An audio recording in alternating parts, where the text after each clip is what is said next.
2008ની ઘટના મને યાદ છે, જ્યારે તમે મુખ્ય સરકારી વકીલ બન્યા અને રનિંગ કારમાં જે રેપની ઘટના દીકરી સાથે બની હતી, 3 આરોપી હતા, એમાંથી 2 ડિપાર્ટમેન્ટ સાથે જોડાયેલા હતા. મને ખ્યાલ છે કે ખૂબ જ ગંભીર હતું, આખું શહેર એક આક્રોશિત હતું.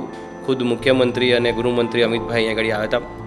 એ કેસમાંથી ઘણું શીખવાનું પણ મળ્યું, પુરાવો લીડ કરવાનું મને એ પણ શીખવાનું મળ્યું. અને હું વકીલોને પણ આપના માધ્યમથી, ઘણા જે નવા વકીલો, જુનિયર વકીલો છે, એને પણ આ માધ્યમથી કહેવા માગું છું કે કોઈ પણ કેસ હોય, એ કેસમાં શરૂઆત ગુનાવાળી જગ્યા ક્યાંથી ક્યાં ગયા એની અવશ્ય અભ્યાસ કરવાનો.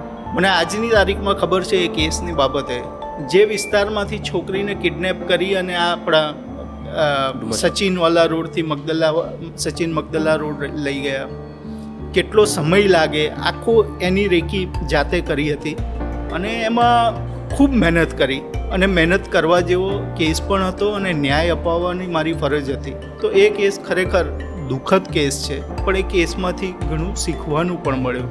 અને ડિપાર્ટમેન્ટના માણસો સાથે સંકળાયેલા હતા એવા આરોપી પણ હતા. પણ એક વાત હું કહું કે એ કોઈ ડિપાર્ટમેન્ટ તરફથી પણ કોઈ પ્રેશર નહોતું કે ના તમારે ઓછી દલીલ કરવી. એટલે ખરેખર એ રીતે પોલીસ ડિપાર્ટમેન્ટને પણ ધન્ય છે કે ડિપાર્ટમેન્ટના જ અમુક છોકરાઓ હતા, પણ કોઈ અનડ્યુ પ્રેશર કે એવું નહીં. અને તપાસ પણ એ રીતે ખૂબ સારી કરવામાં આવેલી. એમાં હમણાં જે નાની બાળકી ઉપર રેપ, મર્ડર, આ બધા બનાવો વધતા જાય છે, એનું મુખ્ય કારણ તમે જુઓ તો આરોપીઓ મોટે ભાગે એકલા રહેતા હોય છે, કુટુંબ પરિવારથી દૂર હોય છે.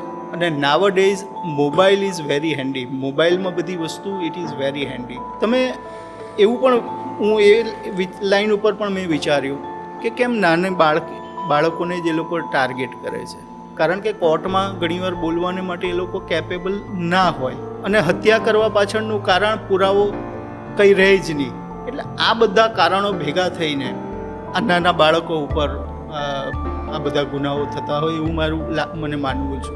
અને જ્યારે નાની બાળકીના રેપ અને મર્ડરનો કેસ આવે, તેજસભાઈ માનશો નહીં, મારી પાસે એનાથી મોટી મેટર પણ હોય ને, પણ હું પહેલાં એ મેટરને, બાળકીના કેસના, એને હું પહેલી પ્રાયોરિટી આપું છું. ડે ટુ ડે મેટર રાખીને પણ જલ્દી પૂરી કરવાની વિચારું છું. અને એટલે જ મેં તમને અગાઉ કહ્યું, હું રેપના કેસમાં સરકાર મને ફી આપે છે, નથી લેતો, ડોનેટ કરી દઉં છું. લગભગ 2-2.5 વર્ષ પહેલાં કોરોનાની આસપાસ ડિંડોલીમાં એક પ્રકરણ થયેલું હતું, બહુ બ્રુટલ રેપ હતો. ભૂંગળામાંથી છોકરી મળેલી હતી. એના ફાઇનલ આર્ગ્યુમેન્ટ વખતે, અને છોકરી જીવી ગઈ, પણ ખૂબ ખરાબ હાલત, હજુ પણ એઝ ઓન ટુડે પણ એની હાલત ખરાબ. મને ખ્યાલ. તો દલીલની શરૂઆતમાં જ મેં કોર્ટને કીધું કે સાહેબ, આ છોકરી જીવી ગઈ એ એનું નસીબ છે કે બદનસીબ, એ એનું ફ્યુચર જ કહેશે, કારણ કે એના બધા ઓર્ગન અંદરના ખતમ થઈ ગયા છે. આજની તારીખમાં એની ઉપર 3-4 ઓપરેશન્સ કરવામાં આવ્યા છે. સાચી. કોરોના વખતે એને રોજની 300 રૂપિયાની એક બેગ મૂકે. તો કોરોના વખતે મેં મેડિકલ સ્ટોરવાળાને કીધું કે જે એને મટીરિયલ જોઈએ બધું ફ્રી આપજે, એની પાસે કોઈ પૈસા નહીં લે, અને એઝ ઓન ટુડે એને જરૂર હોય તો હું આજે ચૂકવું છું. એટલે આ આપણી પણ એક ડ્યુટી છે. અને હું એવું માનું, તમે એક છોડો ને તો કુદરત 10 આપે છે. એટલે money is not that much important thing in life. That should not be important thing in your life. એવું હું માનું છું.